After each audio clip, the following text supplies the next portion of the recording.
Hello, Paul Mcandrew here from the Wellness Station in Durham. Hope you're doing well. I'm going to show you today a few different ways of getting up and down off of the floor. The first way that we're going to do is probably the most commonly used by people. And basically what I'm going to do is I'm going to bend from my hips, drop down so my fingers come down to the floor. Now when you bend from the hips, and kind of a double accomplishment here, this is not only getting up and down on the floor, this is going to show you the proper way to bend and to lift, all coming from your power, which is the pelvis. The muscles that come up from the thighs to the pelvis, the muscles that come down from the torso to the pelvis. The most powerful area, obviously the biggest muscles, biggest bones, biggest joints that you have in your body. So take a look at this, and what you'll see is I'm going to use this roller to just point out that when I bend over, I'm bending from my hips. Now if I bend from my back like this, I wouldn't be able to keep that roller on my back. It would be moving away. So I'll do that again. And you see? Okay? So that's hinging from the hips. Now can you see when I come back up, I'm pushing from my hips. So if someone had hold of my tailbone, if I had a little hook on my tailbone and they pulled it backwards and up, can you see how the lower part of the roller is going back and up? Now imagine someone pushing on the very lowest part of that roller and driving my pelvis forward, which brings me up. So if I had something heavy in my hands, let's pretend this is a whatever. I'm lifting up the waste paper basket to empty from the bathroom, or I'm lifting up a big bag of mulch that weighs 40 pounds. When I pick that up, I want to pick it from my hips. You see the tucking? So with the skeleton, pick this up. I was out in the Badlands recently. Jim came across this in the desert. Do they have a desert in the Badlands? So going over, bending from the pelvis, from the hips, and coming back up from there. Okay, so, and we have other videos that address bending and lifting a little bit more extensively. So we go down and bring my hands down, and then I can bring my knees down, and then to get from there down onto the floor, I can slide one leg back. You see how that starts to lower me? Now I slid the right leg back, so I'm going to sit down on the left hip, and now all I need to do is lower myself down onto my side, onto my back, onto my front. Now once I'm on my back, getting back up is going to be a matter of, in this case, turning to the left because I have the wall here. I'm going to slide this left leg up. I'm going to bring my nose towards that left knee, and that's going to sit me right up. Okay? Did you see that all right?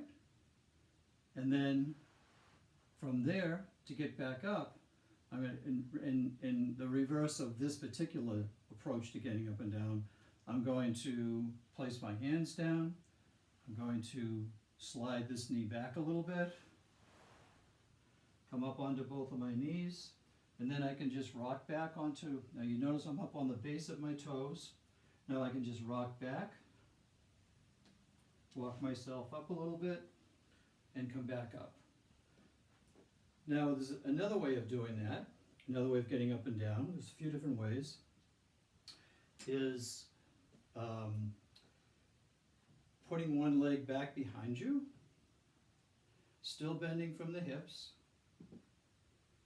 and dropping down onto one knee. Those of you who were raised a particular religion like Catholicism, I think the Episcopalians, I'm not sure, this is called a genuflection. So interestingly enough, I was raised Catholic, spent a fair amount of time in church genuflecting. You always do it with the right leg going back behind you, and relative to neuromuscular patterns, I can do this movement way easier than the other one. because my brain is so used to that.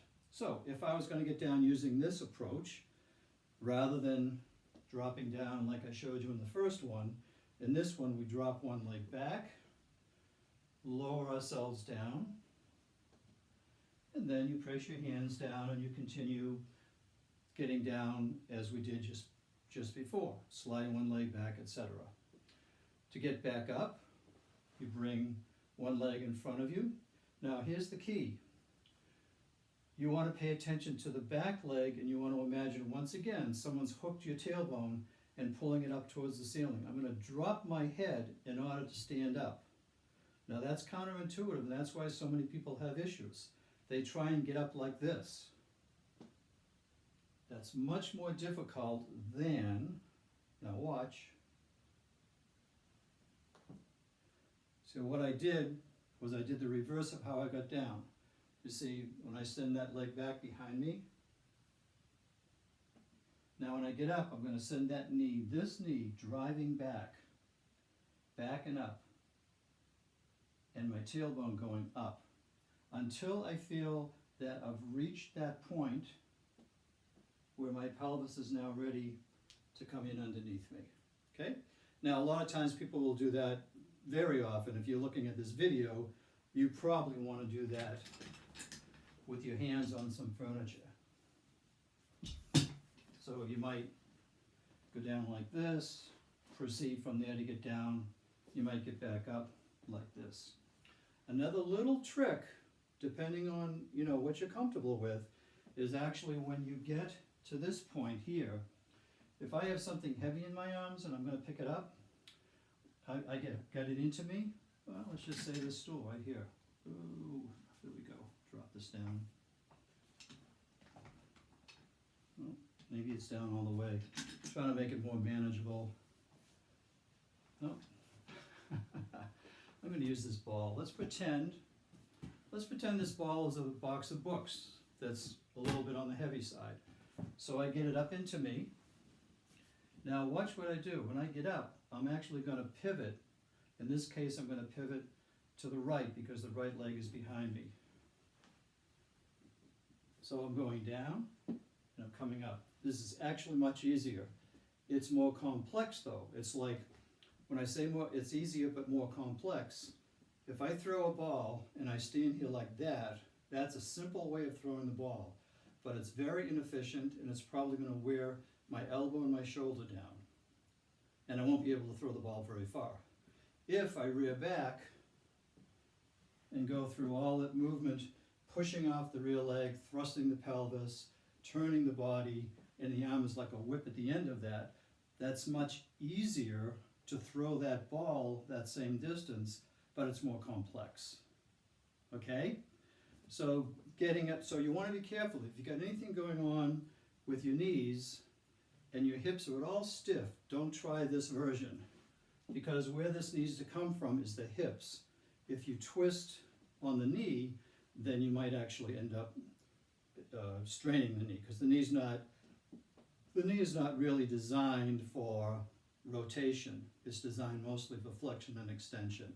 The hip, of course, is designed for movement in all kinds of directions. Okay, so those are a couple of ways. And a third way is you're just here like this, and from here, you just drop down. And that's a little bit of what we just did, okay? And then you finish it off, you get back up like that. So whichever way you want to drop down. Now you could practice that. You could practice standing, pivoting, practice standing, pivoting, and notice that you get lower each time. You could put on some music and dance. You and the night and the... Now I'll stop. But you notice I'm getting down closer. There I am. Back up. By the way, very important, if you try this version, you do not want to have good gripping shoes on, because you want your feet to easily spin. There you go, you're just dancing. And then you dance, whoop, and there you are down to the floor and back up. Those are more advanced ways, well, kind of, but I want you to have various options. We got the more basic, couple of ways, and then this. There's another way, where I'm going to stand facing away from you.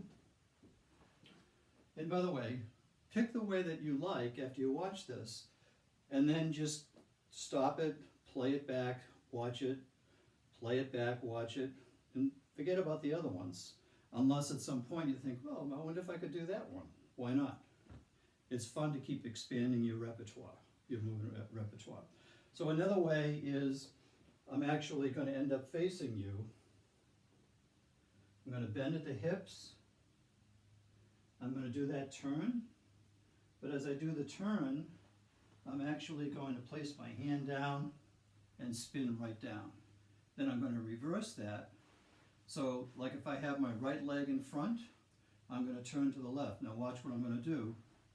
I'm going to bring this left leg around, and I'm going to keep turning.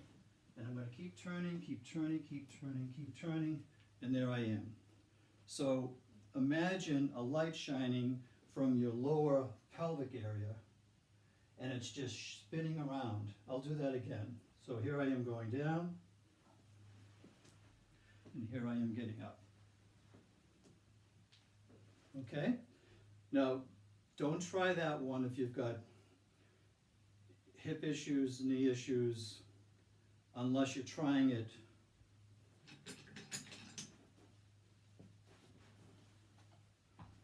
there we go. Unless you're trying it where you've got something that you can sit on. Now this is a rolling chair, so don't use something that moves. Move something that obviously that's solid. But let's pretend that's solid. What I could do is I could practice that just going that far. Okay? All right. And let's see, I think there's one other, there was something else I was going to show you. Oh, yeah, very important. A lot of you have got knee issues. You've either got sore knees, one knee in particular, or you've had a knee replacement. So let's pretend that I've had a knee replacement on the right, and I want to avoid any pressure on that. If we go back to the very first version, I could go down, and I could slide that leg back. You see how I didn't put any pressure on it at all. The second version, similarly, where I go like this here, I would slide this leg back now because I don't want to come down on this one. Oh wait, I got that reversed. Yeah, I would slide this leg back, the left leg. Let's pretend I've had a right knee replacement. I'd slide that one back. I'm going to come down onto that. And then I just go from there. You may not have as much bend in that knee. So what you may want to do is actually use a chair. And this might be like if you're doing some moves on the space near your bed, on the floor, you would sit on the bed, and again, let's say I've got the right knee that I've had issues with. I'm going to turn a little bit. I'm going to put the left foot underneath the right. You see it? And then I'm just going, and I'm going to hold on to what I'm sitting on, and I'm just going to turn, face the other way, and let that left knee down. And then I just go from there. Now, what if I had both knees that I don't want to put any pressure on? If you had both knees that you don't want to put any pressure on, what you could do is you could come down like this here.